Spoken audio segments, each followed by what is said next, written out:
নমস্কার দর্শক বন্ধুরা, আমি মা অন্নপূর্ণা নার্সারি থেকে বলছি। আমার তো প্রথম দিকে অনেক মাদার কিনতে গিয়ে অনেক আমের বেলায় আমি ঠকেছিলাম। তারপর শেষ পর্যন্ত 2-3 বছর ধরে এক এক করে ফল ধরতে ধরতে সঠিক জাতগুলি যাচাই করা গেল। কিন্তু এখন পর্যন্ত 3-4টে জাত আম ধরেছে, কিন্তু সে আম সবাই চিনছেও না, আমিও চিনতে পারছি না, বা অন্য নার্সারিতে এই আমগুলি আছে সামনেও দেখা যাচ্ছে না। তার মধ্যে এমন একটা এই যে এই আমগুলি সবই গাছে ছিল, কালকেই পাকা ছিল, কিন্তু রাত্রে এই আমগুলি এখানে পড়ে গেছে। একটা আম ছিল সকালে, সেও একটু আগে পড়ে গেল।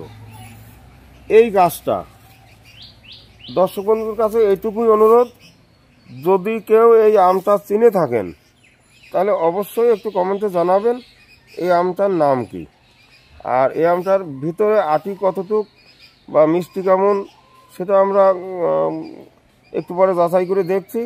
আগে আমের চেহারাটা খেয়াল করে দেখুন। এই যে এটা রোদ্রে থাকলে একটু রং হয়, হলুদ রং হয়, কিন্তু একই চেহারা, সব আমগুলি একই চেহারা। বেনানা না, আমি এর আগে এখানে আমার বেনানা বলেই রাখা ছিল, কিন্তু বেনানা না, বেনানার মতো প্রায় পাতা, একটু হলেও আলাদা আছে। এই যে এখান থেকে একটু এইভাবে বেঁকা হয়ে এইভাবে গেল, এদিকে এইভাবে।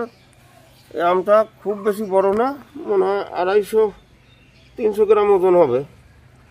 এই এখন আমটা কতটুকু ভালো সেটুকু জানার আছে। আর এই যে আমের পাতা, বেনানার সঙ্গে মিল আছে, কিন্তু বেনানার থেকে একটু আলাদাও আছে এই পাতাগুলি। এই 3টে আম ছিল, এবারে নতুন আম ধরলো। আমি বেনানা বলেই জানতাম, এই গাছটা বিক্রি করলে আমি কিন্তু সেই বেনানা বলেই বিক্রি করতাম, আগেও বেনানা বলে বিক্রি করতাম, আম ধরার পরেও বেনানা বলেই বিক্রি করতাম, কিন্তু এখন দেখা যাচ্ছে আসলে বেনানা না। অবশ্যই আমার জানার দরকার এই আমটা কি আম। আর একটা বিষয়, এই যে এখন ছাদ বাগানে কতটুকু অত্যাচার হয় আমার জানা নেই। আমাদের বাগানে, মাঠের বাগানে, এই যে বাড়িতে যেখানে যে গাছগুলি আছে, ওই সেই সোনামাছি, এর কারণে আম পাকানোই যাচ্ছে না। পাকার আগেই ফুল ফুটাচ্ছে, তারপর এখনো 1 মাস দেরি আছে যে আম পাকার, সে দেখা যাচ্ছে পাকার মতো ধরে যাচ্ছে। যে কোনো এক সাইডে নরম লাগে, অন্য সাইডে অত শক্ত লাগে। ওই নরম লাগা মানেই সে আম ভিতরে পোকা হয়ে গেছে, পচে গেছে।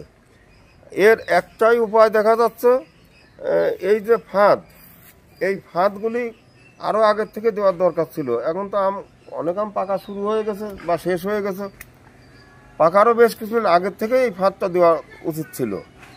তা যদি আপনারা মনে করেন আপনাদের এলাকায় পাওয়া যায়, এগুলি সারের দোকানেই পাওয়া যাবে। এর দামও এমন বেশি না, আমার কাছে 70 টাকা দাম নিল। এটা আজকেই এই যে 2 ঘন্টা আগে আমি গাছে বাঁধানো হইলো। আর এই যে মাছি, এই যে 4টে মাছি, এই পর্যন্ত 4টে মাছি এখানে পড়েছে। এই যে মাছি, এরাই সেই আমের যত পোকার কারণে এই মাছি।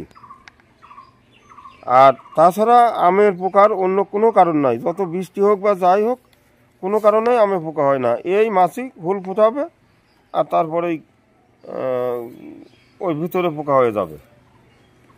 তা যেখানে মাছি বেশি আছে সেখানে অল্প সময়ের ভিতরে অনেক গাদা গাদা হয়ে যায়। আমার এখানে হয়তো অল্প গাছ আর অল্প মাছি আছে, তার কারণে ঘন্টা 2-এ 4টে মাছি পড়ল। আর একটা বাগানে দেওয়া আছে, সেখানে অনেকগুলি হয়ে গেছে মাছি। যাই হোক, আম যদি পোকার দায় থেকে বাঁচাতে চান, এর ওষুধ কি ওষুধ আছে না আছে আমার জানা নেই। দোকানে গিয়ে অনেক ওষুধ দোকানদারকে বলে নিয়ে স্প্রে করে দেখেছি, তাতে কোনো কাজ হয় না। এটাই একমাত্র মাছিটা মারা। এই যে বিস্কুট আছে ভিতরে, এই বিস্কুটের গন্ধে ওরা আসবে, ভিতরে যাবে, কিছুক্ষণ ওই এর ভিতরে থাকলেই মারা যাবে।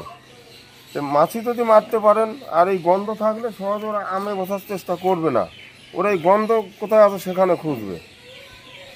মাছিগুলি যদি মারতে শেষ করতে পারেন, তাহলে আপনার আম নিরাপদ থাকবে। আর পোকা লাগবে না, পোকাও হবে না। যে কোনো আম আপনি সারা বছরই আপনি ভালো অবস্থায় পাড়তে পারবেন।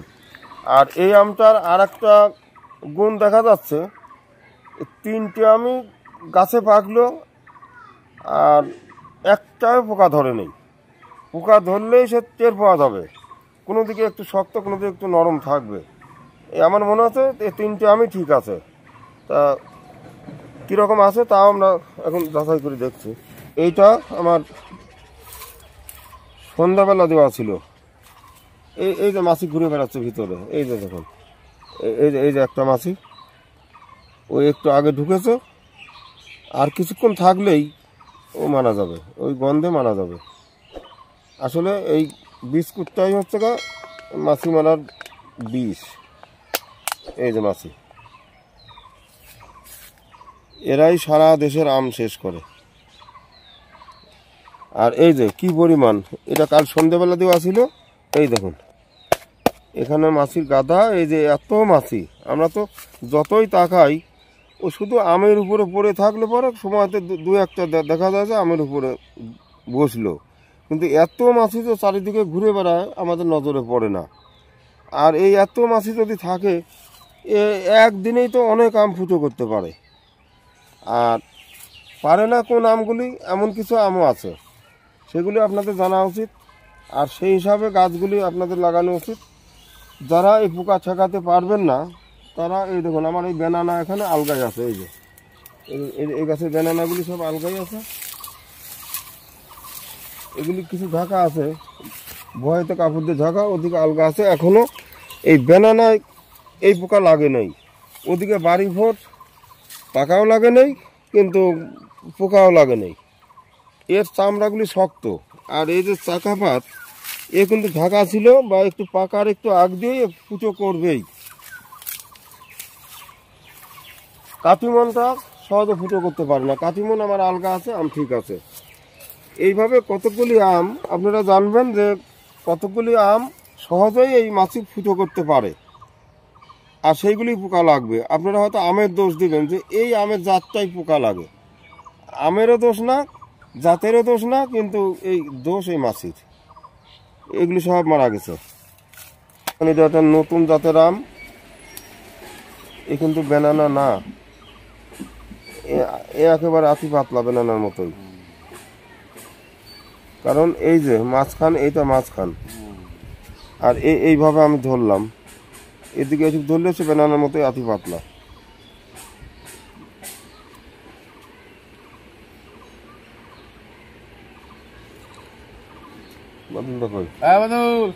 রং কালার ঠিক আছে,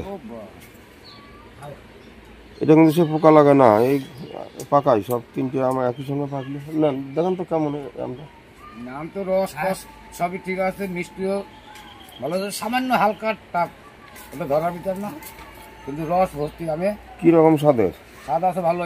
আপনার এই বেনানার মতো নিয়ে আম। এই আমটা যদি কেউ আপনার চিনে থাকেন অবশ্যই জানাবেন। আমি এখন পর্যন্ত এই আমটা চিনি না। দেখাল ট্যাপটপ করে বেনানার মতোই। হয়তো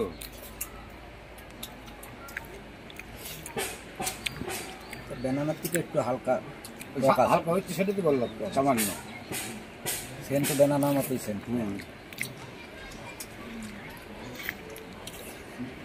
খারাপ না, এটা ভালো, এটা খারাপ না। আজকে গাছে তো পড়েছে সকালে, রস কষা আছে, সবই আছে। এক রাত থাকলে এতটা টক থাকবে না, না না, আর একটু কমে গেলে পরে এখনো বেশ ভালো স্বাদের আছে। এক রাত পার হলে পরে দারুণ আম হবে। কিন্তু আসলে আমটা চিনি না কি আম, আশটাস নেই। আসনাই ভালো, ফ্রেশ ফ্রেশ আম। আম তুলো না না,